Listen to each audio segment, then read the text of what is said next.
I am thrilled. I am thrilled. I also have raging heart palpitations right now.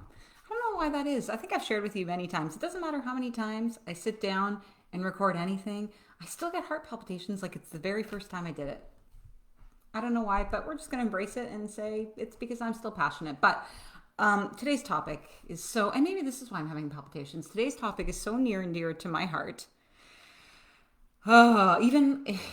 Even when I was creating my content for this and deciding, okay, these are the points I want to make and this is how I want to present it, I felt myself having an emotional reaction. It was so beautiful. I had tears streaming down my face, and it gave me a moment of reflection because I could look back and think like I could go back and think about myself in a different way and have a lot of compassion for the Denise I was in the past compared to the Denise I am now. I mean, Denise is Denise, but she's come a long way. And one of the biggest hurdles that I really had to move through, that I really had to literally take a sledgehammer to and break down, was this feeling of self-doubt. It was all encompassing. And I will never, ever, ever forget, because I had my own aha moment as it related to self-doubt. And it came to me while I was working in therapy, of course, because some of the most brilliant shifts in perspectives and moments of self-awareness come from working with a counselor, because you just don't see things the same way because you're living them. So a counselor can actually support you in looking at things from a new perspective. And I will never forget that moment where I was like, it's self-doubt. This all boils down to self-doubt. Everything that I'm feeling, everything I'm going through, all of these, things that are happening to me, it all boils down to self-doubt.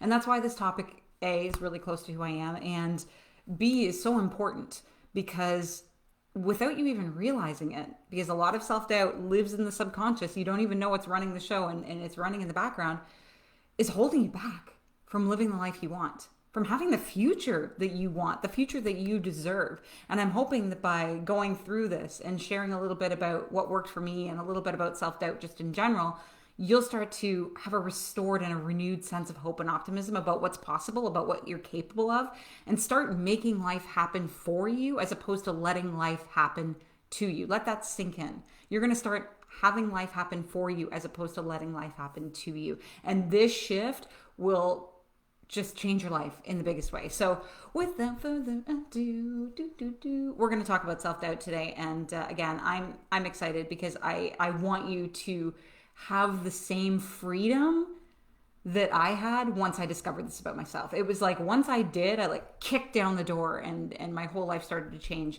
in that moment. So we're going to get started and talk about self-doubt. But why would you even want to learn about it to begin with? Number one, you feel like you're limited, like you're incapable, like you're unworthy, like you're undeserving, like you can't have anything that you want in life because you're not worthy of any of it, right? That's kind of big thing. Number one, why you might be here. Number two, you doubt your own capabilities. You doubt that you're good at anything. You doubt that you're strong in anything. You just really have this sense that anything that's happening to you is by fluke, and you don't really feel like you're actually able to do any of these things that you're more than able to do. And that is the shadow of self-doubt that is in your ear.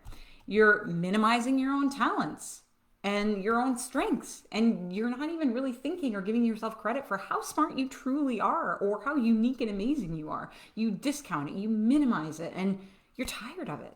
And that's the ultimate reason you're watching this. That's the ultimate reason you elected to go and click the little play arrow on this video, because you're tired of feeling like you're not good enough. Like you're tired of being riddled with self-doubt, and you want to get out of it. You want to walk the same path I did, and so many of the other amazing people in this community have, and my clients have, and say, no, enough.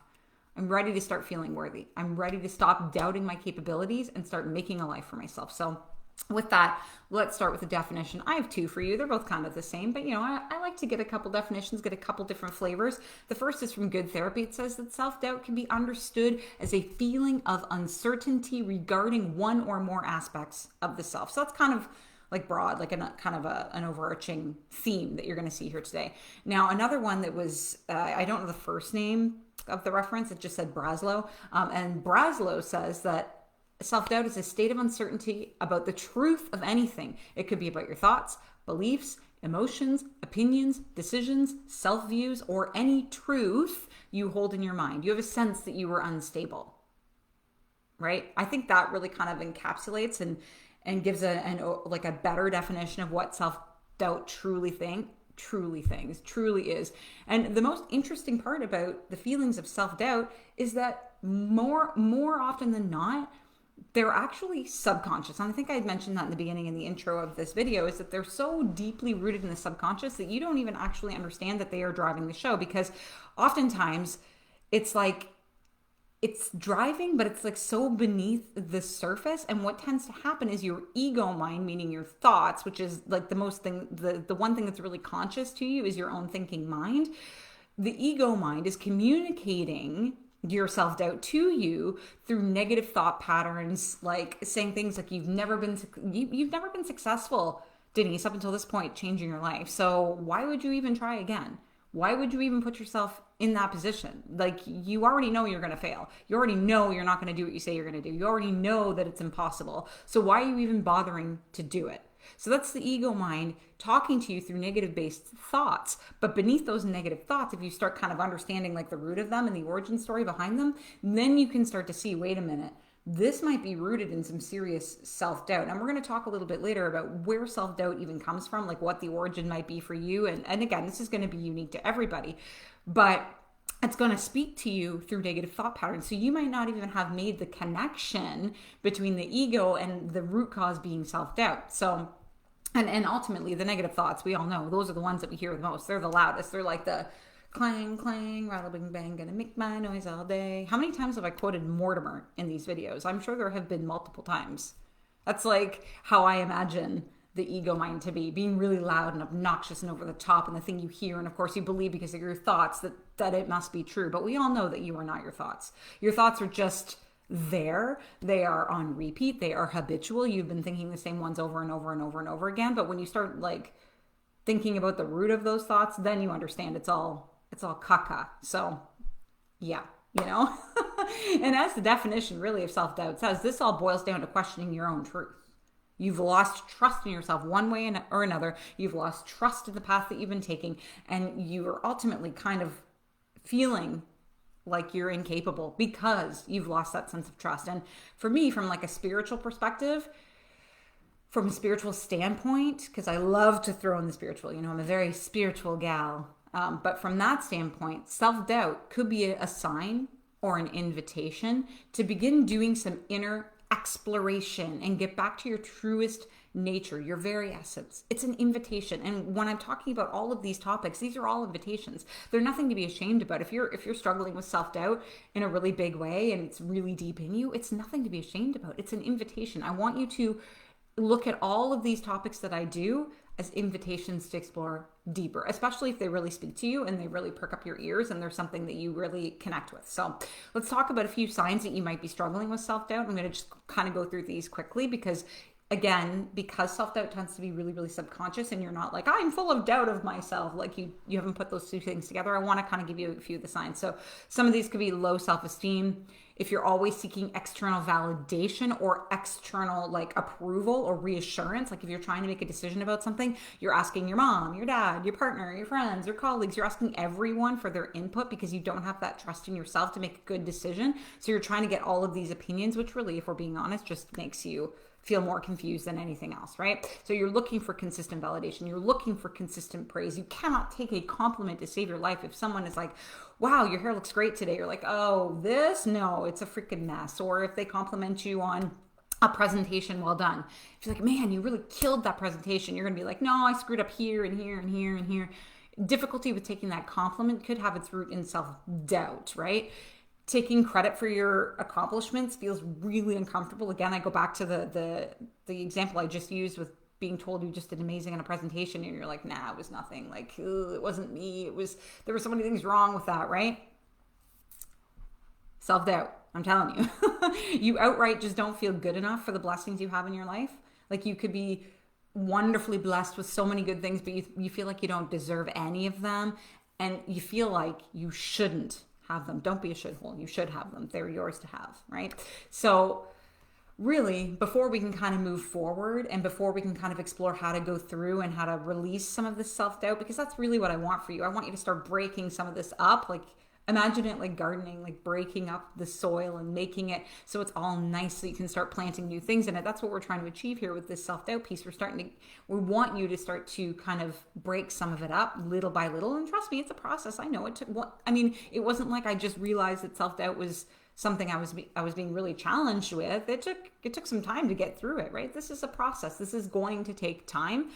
So don't beat yourself up. Be really, really nice to yourself while you go through this process. But before we can kind of get into some of those things and start releasing them, I want you to kind of have an understanding of where some of this self-doubt comes from, because I think that's an important piece of the puzzle, because without really knowing the root of it, it's really hard for you to become introspective and think about your own situation and where yours might have come from. So while you're listening to these, I want you to really take note of what is applicable to you. And if you're feeling like that might be applicable, that gives you a route to go down so that you can understand, okay, let me explore this further, because these are very vague, obviously. I mean, everyone's individual situation and challenge and upbringing is different. So, but I want to give you some ideas so that you know what path to take, because the path towards releasing self-doubt can be a little bit overwhelming if you don't know where to start. So one of the biggest places that self-doubt comes from was from an unpredictable upbringing. And if you saw my video talking all about attachment theory and attachment styles, you will know that as you were growing up, if you had a secure household, your parents were really predictable. They gave you all the love and affection you needed. They were there for you. They supported you.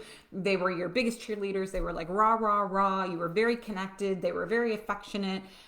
Obviously for like normal affection, not like over the top or bubble protection affectionate, but if you received everything you needed as a child, you probably don't have the same struggles with self-doubt because you had those needs met when you were really young. Your parents were telling you and showing you you're capable of anything. They weren't instilling those feelings of self-doubt. But if you grew up in an unpredictable household where your parent was hot and cold and yelling at you one minute and like really nice to you another minute, this can sometimes, like, you don't know as a kid, obviously, you're a young kid, you don't know what's going on. You rely on your parents for guidance. You rely on your parents for support. But if they weren't giving you that consistent love and affection that you needed and that you yearned for when you were a kid, and you had to like alter yourself day in and day out, like one minute you had to be a people pleaser, then you had to be this person, and you were all continually changing who you were in order to please the parent, to avoid any sort of outburst or avoid any sort of like conflict.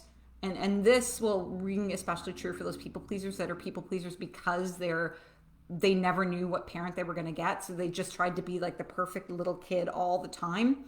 And they've taken that into adulthood because they were afraid of what parent they were going to get. So if you grew up in this kind of unpredictable household, you learn not to really trust yourself because, you had to just be this people pleaser all the time, right? And then you start internalizing self-doubt. Like, wait a minute, I'm not really being accepted for just who I am. I have to play this role. I have to play this. I'd like to play this part in order to receive love and affection, or I haven't received love and affection at all. And I'm just trying to be something I'm not. So you learn to not trust your instincts, and you avoid them at all costs because you're trying to be something that pleases the parent in order to ensure that you don't cause conflict, right?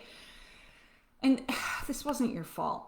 Let me just say that. This was not your fault. You did not deserve that. And I think, through internal work too and going through your own personal development journey, you learn to have a little bit more compassion for your parents, and you can think to yourself like, okay, they were just doing the best that they could. And that comes with time. You might be one of those people that's just like wildly pissed off at your parents for treating you the way they did and how dare they and all this stuff. And as you go through the self-growth journey and you start to let go of some of that stuff, you'll know you're really moving when you can look at that situation with a little bit more compassion than in the beginning. That's how you know you're making a bit of progress. But it wasn't your fault that you grew up this way, but it's become internalized self-doubt because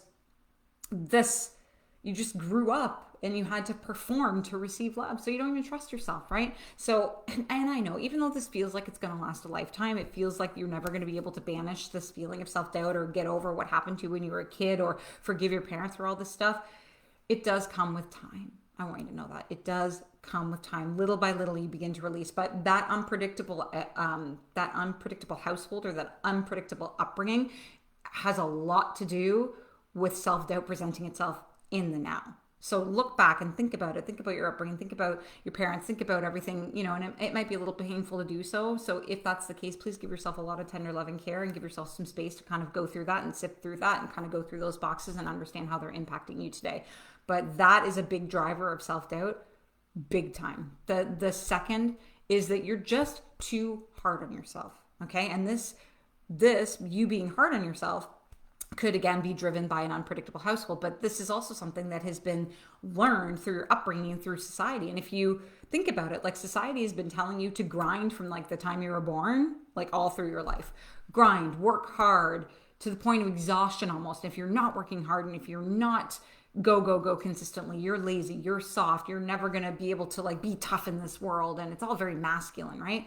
So if that's the case and you've learned to be really, really hard on yourself, and if you are really hard on yourself and then you're not achieving the goals that you set for yourself, which by the way are probably sky high, we need to bring them down a little bit. Like if they aren't attainable for your friend, they certainly aren't going to be attainable for you. And that has a lot to do with perfectionistic tendencies as well too. But specifically self-doubt comes into play when you set these really high standards for yourself, when you're like having to reach for the stars in order to prove yourself worthy. And when you don't reach that unrealistic goal because it's already sky high, you lose trust in your capabilities. You lose trust in your ability to do things because you're like, wait, I couldn't reach this unattainable sky high goal, so I must be crap at everything. I must suck at everything anyway, so there's no point in even trying. So you're overly hard on yourself because you're not reaching this unattainable level. Okay, so keep that in mind too. So ask yourself, am I being unnecessarily hard on myself? Is that where this is coming from? Is this where my self-doubt has been stemmed from? And then you can kind of go down that path and ask yourself, okay, well, where did this unnecessary need to be hard on myself come from? Okay, there we go. Words, right? Got it. Another reason is the comparison game. And I mean, social media, let's be honest, has been brutal for this. I grew up in the 80s and 90s and we did not have social media. All we had was magazines. And yes, of course, when you're a young girl, you're comparing yourself to all the girls in the magazine, but the access is so much bigger now. So you're playing the comparison game all the time. You're comparing your journey, your success, your path to somebody else's. And just because somebody else is being really successful in their path doesn't mean or discount that, you know, your path isn't as good or isn't right or isn't as good as them because you're comparing yourself to somebody that isn't you. Your path is going to look different from everybody else in this whole entire planet. So if you are consistently comparing yourself to other people, of course you're going to be riddled with self-doubt because you're like, well, they're so much more successful than me and they are so much more this, and look at them, they're just like flying and I'm just like sitting here as a failure. So self-doubt can really be driven by this need, this compulsion that is our society because of social media to be comparing ourselves to other people. And a good way to kind of nip that in the bud is if you find yourself consistently comparing yourself to people on Instagram, you can do one of two things. Delete them because they're not good for you, because maybe it's toxic or whatever, or learn to be inspired by them. Use that as an expander to be what's possible, to look at what's possible. Like look at the success they're having. If they can have it, I can have it too. Because ultimately as human beings, we're all connected anyway. So if that is their success, I should be inspired by that. This is a good should. I can take this as inspiration or I can delete them because they're not good for me. But don't continue to stay in the comparison spiral because it isn't doing anything to alleviate the self-doubt that you're having. If anything else, it's consistently driving it. So be really mindful about who you follow on social media. Someone else's journey is not your own, right? Yours is unique to you for a reason and it needs to be that way. If we all walked the same path and did the same things and took life would be boring. That's just we wouldn't be authentic. We would just be robot people. And we're not meant to be robot people. We're meant to be authentic, amazing beings living our highest and best self. So the comparison game is another really big factor behind self-doubt. Fear of failure is another one of those things because if you have tried something in the past and you have failed at it, you look at it like it's devastating. You catastrophize it like, great. If you think about like, oh, I tried to go for a promotion at work and I didn't get it. I'm a freaking failure. I'm never going to be good at anything. I'm going to be stuck in this job forever and I'm never going to try because that fear of failure is like raging in you, right? Like you don't want to be rejected again. So you avoid that at all costs. And if as you avoid it, you continue to perpetuate the story that you didn't get that job because you weren't qualified, because you weren't as good as the other people and you don't deserve it. And it continues to perpetuate that story. And as you perpetuate stories, they begin to be a self-fulfilling prophecy. And the more you tell yourself the same story, the more fear you have. And the more fear you have, the more you don't put yourself out there. You don't go for opportunities. You don't go for change it for You don't go for opportunities and you don't seek out any challenges because there's this underlying fear of failure that's rooted in self-doubt because you don't trust or believe in your abilities. See how this is all kind of coming together? But it's only through some of your greatest failures that you find your best success. And I heard somewhere, I think it was on TikTok, that said, there is no such thing as failure. There's only lessons learned, which lead to new opportunities. So it's a really cool way of looking at it. And finally, another thing that kind of drives the self-doubt, and I've dealt with this myself, I'll be honest with you, is imposter syndrome, and feeling like everything that has ever been given to you has been by fluke. Like you didn't earn it, you didn't, do anything to deserve it. It just got plopped on you. So you feel like somebody, and I want to do a video all about imposter syndrome because I think it's really important. I think it's something that a lot of people struggle with, and it's this idea that you didn't earn anything in your life, and somebody's going to find out that you're really not as smart as people think you are, and everything is going to be taken away from you. And again, this is really rooted in self-doubt because you feel like, or you're minimizing your abilities and your strengths and what you're good at. And again, you want to start asking the questions, where did this story come from? Because ultimately, these are all stories. All this self-doubt is rooted in stories that somebody else told you, that somebody else imparted on you or indoctrinated on you, that aren't really, when you do the inner work, aligned with your values or beliefs at all. They're just playing on repeat, and it's up to you to kind of get in there and understand what's at the root of it so that you can start to release it, right? So let's chat a little bit about what to do about self-doubt. And the first one is like my favorite, but I think I need a drink of water. Holy cannoli. Okay. The first one is one I always do with my clients is the self-doubt, as I said earlier, is always going to present itself in the way of a negative thought of some type, telling you you can't do something, you're not good enough, you're incapable, blah, blah, blah, blah, blah. So the first thing you want to do is start catching you in some of those thoughts. And one of the funnest ways that I found to do this, and one of the things that my clients always laugh at, is the stop right now technique. Stop right now. Thank you very much. Yeah, that's a Spice Girls song. You can use any stop song you want. Anything, whatever came to mind, like stop, wait a minute, I want you to get something with the word stop in it. That's a song that's going to put a smile on your face. It's going to jolt you out of those negative thoughts. And I want you to find a way to stop them. Because this is one of the most important factors. Because the negative thoughts are going to be telling you things like, I'm incapable, I'm not good enough, I'm unworthy, blah, blah, blah.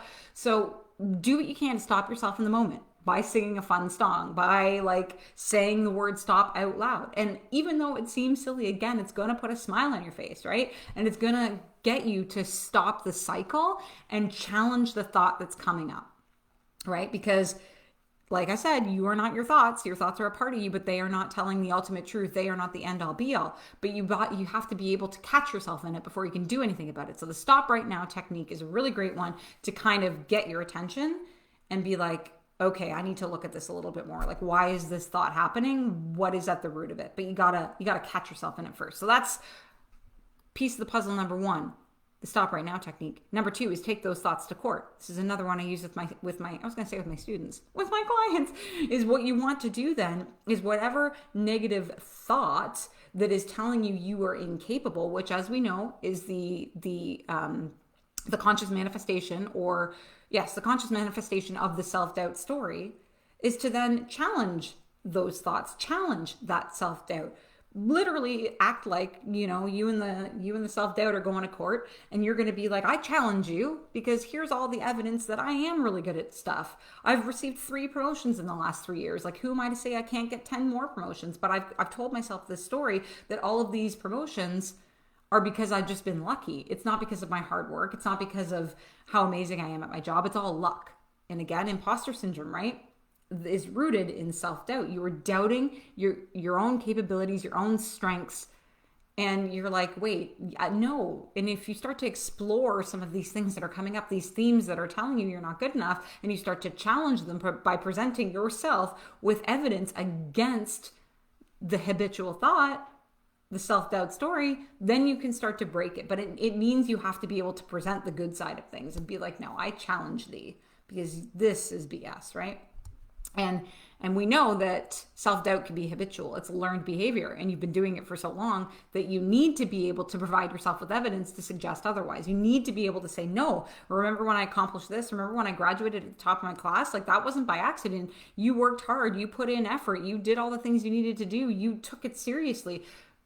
Not everybody can do that. That wasn't by fluke. I am pretty awesome. And when you can present yourself with this incredible, rich evidence that's actually true, because the thoughts are all BS, when you can present yourself with the truth, then you can start to release some of this self-doubt, because you're then being like, wow, no, I am good. I am good. I am good at these things. I can do things. I am capable. Look at all this incredible evidence. And sometimes it's about like jotting things down and writing things out. And that's kind of the next piece of this puzzle, because when you're managing self-doubt or when you're dealing with self-doubt, journaling can be a really powerful way to get some of those stories out and do some serious self-doubt exploration, because when you're doing that, you're bringing some of the subconscious stuff to the surface. Don't roll your eyes at me. I literally wrote that in my note. Don't roll your eyes. I'm telling you, everyone that goes to their journal, because a lot of people will send me their journal entries, have profound moments of self-awareness that they wouldn't have had if they didn't allow themselves the time and the space to free flow journal and just set the intention that this is coming out one way or another. I want to explore my self-doubt story. I want you to dust off that journal, bust out some colored pencils, and get to work. And here are some prompts you can use to explore your own self-doubt story. Why do I feel like I'm not worthy enough? Where is this self-doubt coming from? What is the origin of my self-doubt story? What does success mean to me? Thank you to my coach Kat, who gave me that idea. What does failure mean to me? What happens if I fail? What have been some of my major accomplishments? So if you can kind of journal through some of these and kind of get to the root of it, then you can understand and be like, wait, hold on, is this even the truth, or is this all just habitual? And then as you start to see, like, maybe your definition of success is like really outlandish and out there and unattainable, and you need to be like, whoa, I need to look at success a little bit differently, and I need to look at failure a little bit differently, and I need to reestablish what that means to me and redefine what it means personally to me, so that I can stop being held back by all these feelings of self-doubt because I have set standards too high that I can't even reach them. So use some of those prompts to be able to kind of get to the bottom of it. And as you begin to write down your strengths, take a picture of it, keep it in your phone, then the next time you're starting to have those self-doubt stories and self-doubt thoughts come up, you can do the stop right now technique, and you can take them to court by looking at your evidence, because you've done the work and you have it on you. So it makes this process a lot quicker, and it makes it easier to reinforce the fact that you are capable, you have brilliance in you, you're extremely talented, and you can have anything you want in this world, period. Okay? The fourth part of this is allow yourself to feel it, and I know this might sound counterproductive or counterintuitive to let yourself feel the self-doubt, but sometimes you just have to be willing to admit, hey, this is self-doubt. And this is the big part of my journey, was just being like, okay, this is self-doubt. I admit it. I am filled with self-doubt. And even saying those words out loud can have a major impact, and let it be there. I mean, we just as human beings avoid feeling not good. But if you can sit with it and just admit it and say, yeah, I have let self-doubt hold me back from so many things. I've been doing it for years. And you can even talk to your self-doubt and be like, dear self-doubt, I know what you're doing here. I know you're just trying to protect me. You're just doing your job. I'm going to give you some space to be here, but I'm going to continue to take steps forward. Talk to your self-doubt. Don't be afraid. You are not your self-doubt. And that's kind of the fifth part of this releasing of self-doubt, is to give your self-doubt a name, because we want to separate you two. You are not your self-doubt. Your self-doubt is a story that's been playing on repeat. So give it a name. Call it Harriet, call it Henrietta, call it Mabel. I don't know why these are all like kind of old school names. Give it a name, whatever you want to call it. Scratchy Scratch, I don't care, call it something. And then when you're having that Scratchy Scratch, I don't even know where that came from. When you're having that conversation with your self-doubt, you can say, hey Harriet, I know you're here to protect me, but I'm going to do this anyway. I've got this. I can do hard things. I have ample evidence to suggest that I am gifted, I am talented, and I can take opportunities, and I can make things happen for myself. Right? So it's like kind of two sides of the coin. Give your self-doubt a name so it's separate from you, a separate entity from you, and then you can talk to it. And surround yourself with people that lift you up. I mean, so often, and I find this with a lot of my client work, people have this like turnstile of letting people in their lives. They just let anyone come in because they were missing out on connection when they were growing up. So they just let anyone join their inner circle. And some of those people don't lift them up. Some of those people are nasty. Some of those people say harsh things. So be mindful of the people that you keep close to you. Be really picky, really, really picky. Don't just let anyone in. No, people have to earn the right to be near you. They have to earn the right to be in your inner circle. They have to be earning the right to sit at your table. And if they aren't people that uplift, if they aren't people that make your energy go sky high, they're not worthy. And if you start to surround yourself with people that lift you up, these are the people that love you the most, that see your gifts, that think you're amazing. It's going to help to release some of that self-doubt by consistently consistently surrounding yourself with people that love you, care about you, and want the absolute best for you. Because that's what you deserve, okay? Let's be real. That's what you deserve. And part of the journaling prompt was identifying your strengths, right? So you really, really want to get clear on what your strengths are. And if you have a hard time, because I ask this question often, like, what are some of your strengths? And a lot of people are like, I have no idea. And that's okay. That's where you are right now. You can't see your strengths because you're buried under this self-doubt story. Ask somebody else. Ask your best friend. Ask kids. If you have kids or you have nieces or nephews that you love and are close to, ask them what you're good at. They can't even lie. They're just going to tell you flat out what you're amazing at. And take it seriously, because kids they haven't been yet, riddled by all of these things in the world. They haven't, been adhering to societal expectations just yet. So they're going to tell you what it is. They're going to tell you how they feel. And you can start to jot those things down. And as you start to do this process, it'll get the ball rolling. One thing will lead to another, will lead to another, will lead to another, right? But having that evidence that you are really amazing at things and you have a bunch of strengths and you are good at stuff helps you to then manage the self-doubt story as it comes up through negative thoughts. And number 8, my God, have some freaking compassion for yourself, will you? This is a process. Ease off. Be kind to yourself. Tend to yourself. Give yourself a self-hug. You're not just going to be perfect at this. This is a process. Ridding yourself of self-doubt is going to take time, but it's not impossible. But it takes practice, it takes compassion, it takes consistency, and it takes you recognizing what the root of this story is. And finally, seek support. Honestly, I don't care if it's with me, if it's with somebody else, if it's with another coach, it's another practitioner that you really feel like you have a bond with. Bring up this self-doubt. Don't be afraid. Don't be ridiculed. Any counselor or therapist you're working with through self-doubt with, if they're judging you for self-doubt, you are the wrong fit. They're the wrong fit. They're not the practitioner for you. But don't be afraid to seek support for it, because a lot of this is really subconscious and it requires a lot of unpacking. And sometimes you want somebody with you, a guide or a mentor, to be able to do it in a safe way that allows you to go through it and inspect all of these underlying stories with an element of safety and compassion and love and trust. So with that, I am out of here for today. I hope you enjoyed that. If you have any questions about self-doubt, or you have any questions about what I do, how I support people with self-doubt, please reach out to me. As always, I am an open book and I'm here to serve in whatever way I can. But with that, I hope you have a lovely day and I'll see you next time.